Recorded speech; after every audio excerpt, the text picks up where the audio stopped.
और इस समय पश्चिम एशिया के युद्ध से जुड़ी एक और बड़ी खबर और बहुत चौंका देने वाली खबर इस समय सामने आ रही है। वॉल स्ट्रीट जर्नल की एक रिपोर्ट के मुताबिक सऊदी अरब और यूएई अब ईरान के खिलाफ सीधी सैन्य कार्रवाई करने की तैयारी कर रहे हैं। अब तक युद्ध से दोनों ने दूरी बनाए रखी थी। खाड़ी देशों ने अपनी रणनीति पूरी तरह से बदल दी है।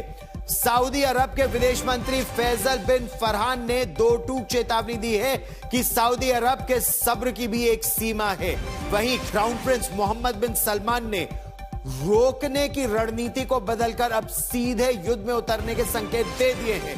बड़ी खबर यह है, सऊदी अरब अब अमेरिका की सेनाओं को अपने अहम ठिकानों तक पहुंचकर यानी बेस एक्सचेंज पर राजी हो गया है। सिर्फ सैन्य ही नहीं, यूएई ने ईरान के खिलाफ आर्थिक युद्ध भी छेड़ दिया है। यूएई में मौजूद ईरान से जुड़ी संपत्तियों को जब्त करने और वित्तीय नेटवर्क को बंद करने की कार्रवाई शुरू हो गई है। कतर ने रास लफान और सऊदी ऊर्जा ठिकानों पर हुए ईरानी हमले के बाद सभी खाड़ी के देशों को एकजुट कर दिया है। सबसे महत्वपूर्ण बात यहां यह है कि अब खाड़ी देश अमेरिका पर दबाव बना रहे हैं कि वो ईरान के साथ किसी भी सीजफायर से न माने। सीजफायर से पहले ईरान के सैन्य ढांचों को पूरी तरह से तबाह कर देने की जरूरत है। और ये इस युद्ध में 25वें दिन एक बहुत बड़ा ट्विस्ट आया है कि खाड़ी के देश अब चाहते हैं, जिसमें सऊदी अरब यूएई शामिल है। जिस तरह की खबरें इस समय अमेरिका से आ रही हैं कि पूरी तरह से ईरान के सैन्य ढांचे को ध्वस्त कर दिया जाए। अमेरिका खुद कह चुका है कि यह जंग 47 साल से चल रहे विवाद को खत्म करने के लिए हो रही है।